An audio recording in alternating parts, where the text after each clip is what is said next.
Men i 1998, kort før hun fylder 50 år, bremser hun pludselig op. Hvad er det egentlig, hun vil med sit liv?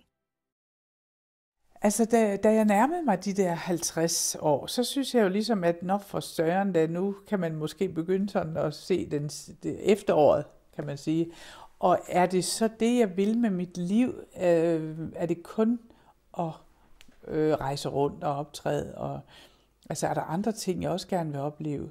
Det var sådan i den her branche, at man er så glad for at kan se et år frem. Men derfor bliver der ikke sådan langtidsplanlagt noget, fordi man er bare så glad for, at der er jobs nok det næste år også, og det næste år, så går det ene år jo med det andet. Og lige pludselig, så, da jeg så nærmede mig det der hjørne, så begynder man at tænke på, det er altså det her, jeg har lavet, siden jeg var 20 år, og er det det, jeg vil lave resten af mit liv? Birte beslutter sig for at tage et sabbatår, og det betyder, at hun i 1999 rydder kalenderen for at holde helt fri. I al diskretion planlægger hun at rejse til Pattaya i Thailand for at bytte sit privilegerede musikerliv ud med tilværelsen som volontør på et børnehjem.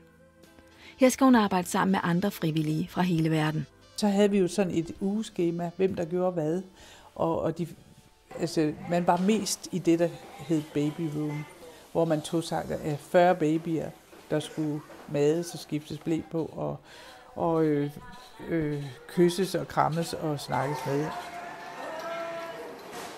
Og børnene kom man jo til at elske højt, altså. Og så var der jo særligt et barn, som jeg forelskede mig i, fordi at jeg kunne se, at han skulle have lidt mere omsorg. Han var meget tynd på arme og ben og sådan noget. Og jeg satte mig for, at jeg skulle made ham. Og så pludselig så er man jo lidt mere knyttet til det ene barn, end til de andre. Det må man jo selvfølgelig ikke være, men man kan jo ikke gøre for, at hvis man forelsker sig, så skrev jeg jo meget om ham hjem til familien, og de sagde, pas du på, du skal jo rejse igen. Og jeg sagde, det ved jeg godt, altså det er ikke noget problem, jeg selvfølgelig skal rejse igen, men han er altså dejlig, og sådan. Og da jeg så skulle rejse derudefra, jamen det var jo forfærdeligt, det var ligesom, om jeg skulle vinke farvel til mit barn. Jeg gik jo og tudede derude den sidste uge, fordi jeg vidste, at jeg skulle forlade ham og så videre. Men sådan var det jo. Det skulle jeg, og jeg var også ked af at forlade de andre. Bye bye.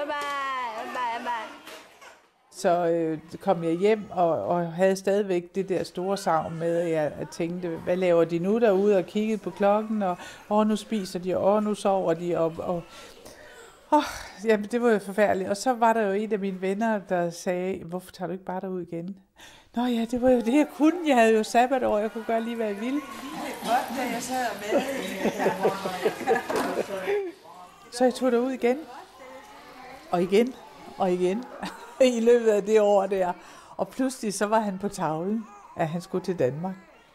Det var jo fantastisk. Flere af de børn, hun tog sig af under sit ophold, ender med at blive adopteret til Danmark. Og mange af dem følger hun stadig på nært hold. Jeg er så heldig i dag, at nogle af adoptivforældrene har kontaktet mig, fordi de har læst om, at jeg har været derude. Og på den måde kan jeg følge børnene. Og han er en af dem, jeg er så heldig at kan følge Danmark.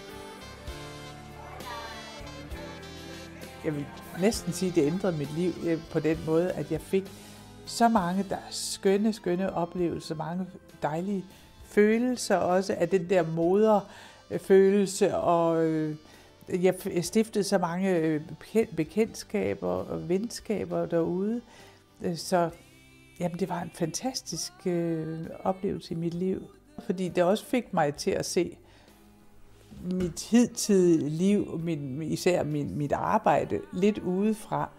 Og se det sådan lidt med de øjne der og sige, hvor vigtigt er det egentlig. Her står jeg med en masse forældreløse børn og en masse nød og elendighed, og hvor vigtigt er det så, at man er nervøs for at gå ind til et publikum, eller hvad sker der ved, hvis jeg glemmer teksten? Ja, hvad sker der?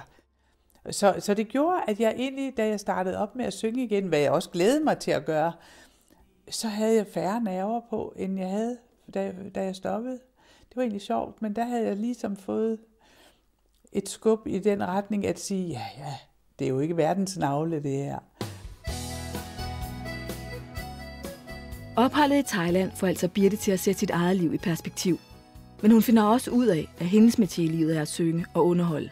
Og efter et års pause vender hun hjem til succes.